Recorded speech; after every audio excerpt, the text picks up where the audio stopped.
জন্ম যখন হিন্দু ঘরে, তখন শ্রী রামকৃষ্ণদেবকে চেনেন না বা তার সম্পর্কে জানেন না, এটা তো হতে পারে না। কিন্তু এটা হতে পারে তার সম্বন্ধে বিস্তারিত জানা নেই। তাই আজ আমরা চলে এসেছি শ্রী রামকৃষ্ণদেবের বিষয়ে বিস্তারিতভাবে জানাতে। আজ আমরা জানব রামকৃষ্ণদেবের অলৌকিক জন্মগ্রহণ থেকে শুরু করে যন্ত্রণাদায়ক মর্মান্তিক মৃত্যু পর্যন্ত সকল ঘটনা। তাহলে চলুন এক ঝলকে ঘুরে আসা যাক তার জীবন কাহিনী থেকে। আর সকল শ্রোতাদের উদ্দেশ্যে বলবো, লাইক কমেন্ট শেয়ার করতে ভুলবেন না। আর নতুন শ্রোতা হয়ে থাকলে চ্যানেলটি সাবস্ক্রাইব করে দেবেন। একজন অত্যন্ত দরিদ্র গ্রামবাসী ক্ষুদিরাম চট্টোপাধ্যায়, যিনি গয়ায় গিয়েছিলেন এক বিশেষ কারণবশত। সেখানে গিয়ে এক অদ্ভুত ঘটনা ঘটে যায় তার সাথে। এক রাতে গভীর ঘুমে আচ্ছন্ন ঠিক এমন সময় স্বপ্নে দেখা দেন প্রভু নারায়ণ। প্রভু নারায়ণ গভীর ঘুমে আচ্ছন্ন ক্ষুদিরাম চট্টোপাধ্যায়কে জানান সে তার হাতে সেবা চান। তখন ক্ষুদিরাম অঝরে কান্না করতে লাগেন ও বলে, হে প্রভু, আমি এক হতদরিদ্র ব্রাহ্মণ, ভীষণ ক্ষুদ্র একজন মাত্র। আপনার সেবায় যে ভোগ নিবেদন করব সেই সামর্থ্য আমার নেই। প্রভু চরণ জড়িয়ে ধরে কাঁপা কাঁপা গলায় এ কথা ক্ষুদিরাম জানায়। তখন প্রভু নারায়ণ বলেন, আমি তোমার ঘরে এসে অত্যন্ত মন থেকে নিষ্ঠা ভরে সেবা চাই। আমি কখনোই বলিনি আমায় পঞ্চব্যঞ্জন ভোগ রান্না করে আমাকে নিবেদন করতে হবে। তুমি চাইলে জল ও একটি মাত্র বাতাসা দিয়েও আমায় ভোগ নিবেদন করতে পারো। এরপর ঘুম ভাঙতেই ক্ষুদিরাম ভীষণ কান্না করতে থাকে ও ভাবে প্রভু নিজে তার ঘরে এসে তার সেবা নিতে চেয়েছেন। এদিকে ক্ষুদিরামের চন্দ্রামণি দেবী কামারপুকুরে যান শিবলিঙ্গে জল ঢালতে। পুজো শেষ হতেই দেখেন শিবলিঙ্গ থেকে এক আশ্চর্য রকম আলোকজ্যোতি বেরিয়ে আসছে ও ধীরে ধীরে তা তার শরীরে প্রবেশ করে। ও তার বেশ কয়েকদিন পর জানা যায় চন্দ্রামণি দেবী সন্তান সম্ভবা। এরপর সময় মতোই সেই সন্তানের জন্ম হয়। মা চন্দ্রামণির অজ্ঞাতে নবজাতক শিশু পৌঁছে যায় ঢেকিশালে ও সারা শরীরে ছাই মেখে যেন জানান দিচ্ছে প্রভু তার ঘরে এসে গেছেন। গয়াতে যাওয়ার পর প্রভুর স্বপ্নাদেশ অনুযায়ী সেই শিশুর জন্ম, তাই তার নাম দেওয়া হয় গদাধর।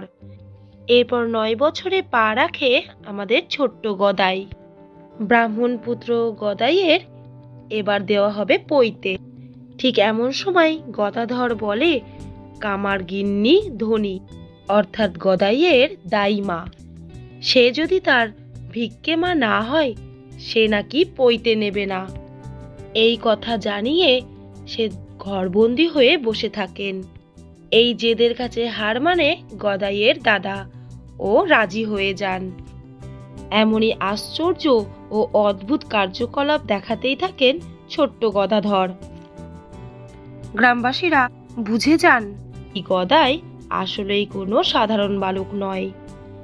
কামারপুকুরের ময়রা চিনিবাস সে গদাইকে কাঁধে করে নিয়ে গ্রামে ঘুরে বেড়াতেন আর বলতেন গদাই নাকি কৃষ্ণ আর সে হলেন বলরাম। চিনিবাস একদিন গদাইকে নিজের বাড়ি নিয়ে যায় ও ফুল বর্ষণ করে গদাইকে পুজো করতে থাকে আর বলে, এখনো না কত কত লীলাই তোমার না বাকি, নিজ চোখে তা কতদিনই বা দেখতে পাবো। আর যদি সুযোগ না পাই তাই আগে থাকতেই তোমার পুজো করলাম। পরবর্তীতে সেই শিশু গদাই হয়ে ওঠে দক্ষিণেশ্বরে শ্রীরামকৃষ্ণদেব। মন্দির পরিষ্কারের দায়িত্ব ছিল এক ম্যাথরের ওপর। সে মনে মনে সর্বদা চাইতো শ্রীরামকৃষ্ণদেবের সেবা করতে। সেই ইচ্ছে কেমন আশ্চর্যভাবে যেন শ্রীরামকৃষ্ণদেব জেনে যায়। পরদিন ভোর হতেই পৌঁছে যায় সেই ম্যাথরের বাড়ি ও তাকে নিজের বুকে টেনে জড়িয়ে ধরে। রফিক তার নাম। রফিক তখন শ্রীরামকৃষ্ণের কাছে প্রার্থনা করে বলেন তার মৃত্যুকালের সময় যেন সে তার প্রভুর দেখা পায়। এর কিছুদিনের মাথায় রফিক তার বাড়ির তুলসী তলায় অজানা কাউকে দেখতে পায়। ও চিৎকার করে বলতে থাকেন, প্রভু এসেছেন। আর অনবরত এই একই কথা বলতে বলতে সে তার শেষ নিঃশ্বাস ত্যাগ করেন।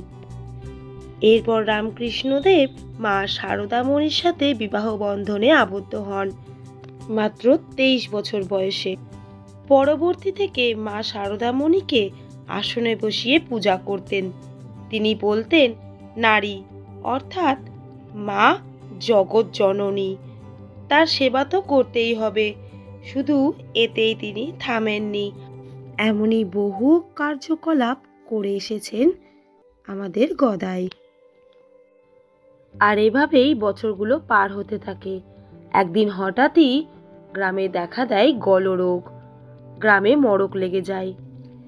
সৃষ্টিকে বাঁচাতে মহাদেব যেমন বীজ ধারণ করেছিলেন নিজের কণ্ঠে, ঠিক তেমনভাবেই শ্রী রামকৃষ্ণদেব সেই গলরোগের হাত থেকে গ্রামবাসীদের বাঁচাতে নিজের শরীরে গ্রহণ করেন। তারপর থেকেই আমাদের ছোট্ট গদাই ধীরে ধীরে 1886 16ই আগস্ট মৃত্যুর কোলে ঢলে পড়ে। মৃত্যুর থেকে বড় শাস্তি আর কিছু হয় না।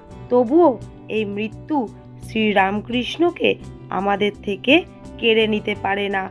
আজও সে আমাদের হৃদয়ে বিরাজমান। শুধু তাই না, আমাদের আগামী প্রজন্ম যারা কিনা এখনো জগতের আলোয় দেখেনি, তারা যখন আসবে তখন তাদের হৃদয়ে এই একইভাবে শ্রী রামকৃষ্ণদেব বিরাজমান করবেন। আজকের ভিডিও এই পর্যন্তই। আবার দেখা হচ্ছে অন্য কোনো ভিডিওতে। ততক্ষণ সকলে ভালো থাকবেন, সকলকে ভালো রাখবেন। নমস্কার।